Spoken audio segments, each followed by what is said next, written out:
Good evening అండి. ఈరోజు మనం అందరికీ ఇష్టమైనది హెయిర్ గురించి మాట్లాడుకుందాం. హెయిర్ లాస్ అసలు దేనివల్ల రావచ్చు? అంటే జనరల్‌గా చాలామందికి హెరిడిటరీగా అంటే వంశపారంపర్యంగా కొంచెం బట్టతల రావడం గానీ, థిన్నింగ్ ఆఫ్ హెయిర్ గానీ జరిగే అవకాశం ఉంటాయి. అదే కాకుండా there are certain medical conditions and certain medicines ఏవైతే వాడితే మనకి హెయిర్ లాస్ అయ్యే ఛాన్సెస్ ఉంటాయో, సో అట్లాంటి వాటి గురించి ఈరోజు డిస్కస్ చేద్దామండి. ఫస్ట్ అండ్ ఫార్మోస్ట్ ఏంటంటే ఫీమేల్స్‌లో థైరాయిడ్, హైపర్ థైరాయిడిజం గానీ, హైపోథైరాయిడిజం గానీ ఇట్లాగా థైరాయిడ్ రిలేటెడ్ ఇష్యూస్ ఉంటే హెయిర్ లాస్ అయ్యే అవకాశాలుంటాయి. అట్లానే మనకి ఐరన్ డెఫిషియన్సీ గానీ, బి12 డెఫిషియన్సీ గానీ, ఫోలిక్ యాసిడ్ డెఫిషియన్సీ గానీ, ఇట్లాంటి విటమిన్‌ల లోపం వల్ల కూడాను మనకి హెయిర్ లాస్ అయ్యే అవకాశాలుంటాయండి.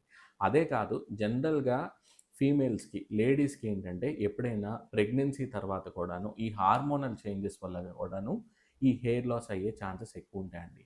ఇదే కాకుండా మనకి psychological stress, emotional stress and at the same time ఏదైనా ఇన్ఫెక్షనల్ స్ట్రెస్ అంటే ఇన్ఫెక్షన్ వచ్చి దానివల్ల బాడీ స్ట్రెస్‌కి గురవ్వడం గానీ, లేదు మేజర్ సర్జరీ అయ్యి దానివల్ల బాడీ స్ట్రెస్‌కి గురవ్వడం గానీ, ఇట్లాంటి కండిషన్‌లో కూడా హెయిర్ లాస్ అయ్యే అవకాశాలు ఉంటాయండి.